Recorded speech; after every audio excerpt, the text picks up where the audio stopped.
Fala galera, tudo bem? Vamos lá, vamos dar continuação aqui à nossa temática política, poder e Estado. Olha só, fizemos a reflexão do que é política, ok? Fizemos a reflexão do que é poder. Essa compreensão de forma simples e equivocada de que o poder é apenas uma força que submete a outra. E agora vamos já entrar no Estado. Peraí, ainda falando de poder, falamos sobre como o Max Weber, ele encontra esse instrumento que ele chama de dominação. Né? O que é a dominação para o Weber? É essa probabilidade de fazer com que os outros encontrem motivos para obedecer. Encontrem motivos para estarem e se submeterem ao poder. Ok? Então, o que é que o Max Weber vai dizer? Ó, existem 3 tipos de dominação. Existem mais? Existem. Mas ele só colocou 3? Colocou. O que é que a gente pode fazer? Nada. Vamos estudar essas 3 que ele colocou, tá bom? Quais foram essas? Dominação, aqui ele denominou tradicional. Olha só. O que é a dominação tradicional? É aquela que é baseada nos costumes. Eu sigo, eu obedeço, porque sempre foi assim. Você fica até constrangido, viu? Se você não seguir, se você não obedecer. Eu vou te dar um exemplo que você nunca mais vai esquecer. 2. O primeiro, tá tendo um aniversário, um bolo de chocolate gigante, de repente vem uma criança, pega o bolo e sai correndo. Ei, todo mundo correndo atrás, tá nem aí, menino. E a mãe grita, menino, você não vai partilhar isso com ninguém não, seu egoísta. Na hora que ele tá virando o bolo para colocar na boca, todinho. Nesse momento, ele para e pensa, nossa, seria legal se eu partilhasse, né?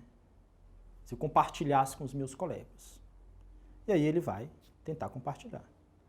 Ele segue esse princípio porque sempre foi assim. Quando você estiver fazendo a prova do Enem e cair uma questão dessa, lembre do peixe. Dominação tradicional. Lembre do peixe. Qual é a história do peixe, professor Reinaldo?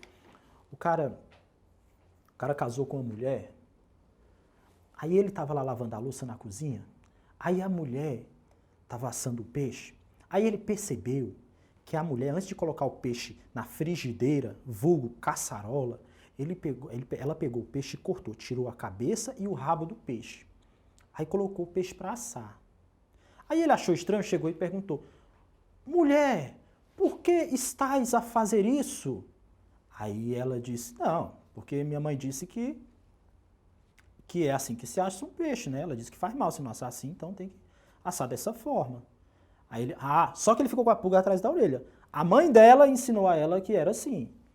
Aí um dia numa festa ele resolveu perguntar à sogra, sogra minha, querida, amada, por que você assa o peixe assim? Aí ela disse, não, porque minha mãe me ensinou dessa forma. Aí então ele disse, legal, interessante, minha mãe me ensinou assim. Então um dia ele teve um encontro com a senhora, e ele a perguntou, a senhorazinha já com quase 170 anos, aí ele a perguntou, por que a senhora assa o peixe assim? E ela disse, porque quando nós morávamos no interior, nós não tínhamos uma frigideira grande, tínhamos uma caçarolinha pequena, e o peixe só cabia na caçarola se a gente arrancasse a cabeça e o rabo do peixe. Tá vendo? Uma coisa que foi passando de geração em geração, virou tradição e você acaba obedecendo por obedecer. Você vai na missa e o padre fala em nome do Pai, do Filho e do Espírito Santo. Aí você, amém, né? Você vai no culto e o pastor fala, levanta, você levanta, senta, você senta. Por quê? Porque é tradição. Você obedece, mas você obedece por tradição. Você vai se sentir até constrangido se você não obedecer. Isso é o que Max Weber está dizendo, dominação tradicional. Fora ela, deu para entender? Você conseguiu entender? Se você entendeu, diz amém. Diga amém. Amém. Show. Então vamos lá. Dominação racional legal. Essa é top. Por quê? Porque nessa dominação eu obedeço pelo simples fato da lei ser a lei. Entenderam? A lei é a lei. Então eu obedeço à lei porque é a lei quem permite, possibilita a liberdade social. Deu para entender? Então, imagina aqui um exemplo para você nunca mais esquecer desse exemplo. Olha só. Se aqui eu falei do peixe, só você lembrar do pacu, tucunaré, todo tipo de peixe, você pensa aqui no funcionário público. Funcionário público.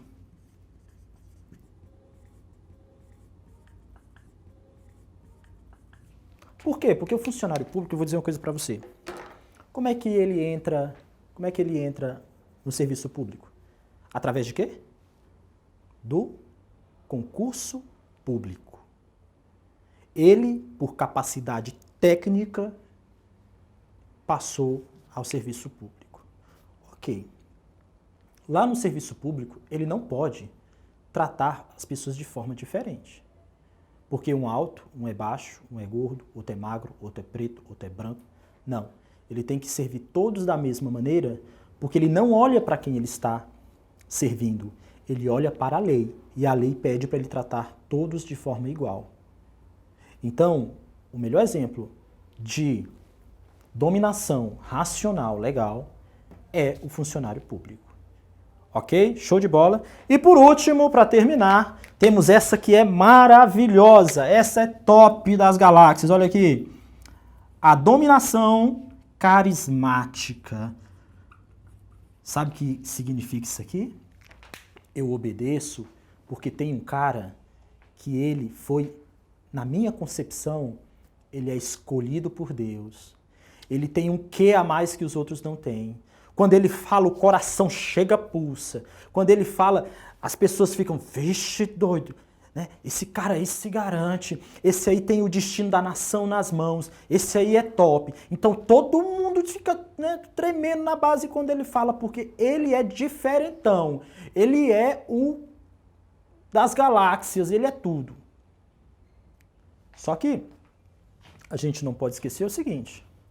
A galera vai obedecer porque vê nele a diferença que os outros não têm. É o carismático. Quer um exemplo? Vou te dar um exemplo. O Adolf Hitler, que pegou a Alemanha destruída. O que foi que, quando as pessoas escutavam Hitler, o que é que elas sentiam? O Hitler, tire da sua cabeça essa ideia de que o Hitler era um inteligentão da história. Ele era um babaca, mas ele tinha uma capacidade de traduzir o que as pessoas sentiam que era incrível. Então aquele sentimento já estava estabelecido na Alemanha. Aquele sentimento de humilhação já estava estabelecido lá. E o que foi que Hitler fez? Ele trouxe uma resposta. E a resposta era o combate aos inimigos. A resposta era a esperança. Então a galera, oh, Hitler. Entendeu? Martin Luther King também pode entrar nessa. Aquele cara que inspira. Será que aqui no Brasil nós temos pessoas assim?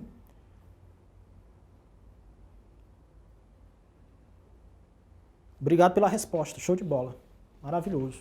Top. Então, o que é a dominação carismática? É essa, tá? Que eu acabei de explicar. Agora, pode ser que as pessoas estejam enganadas.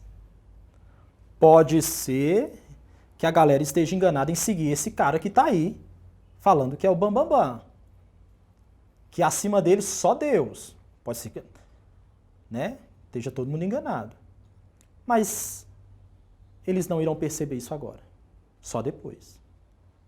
Ok? Show de bola. Agora tem um quê aí também. Olha só.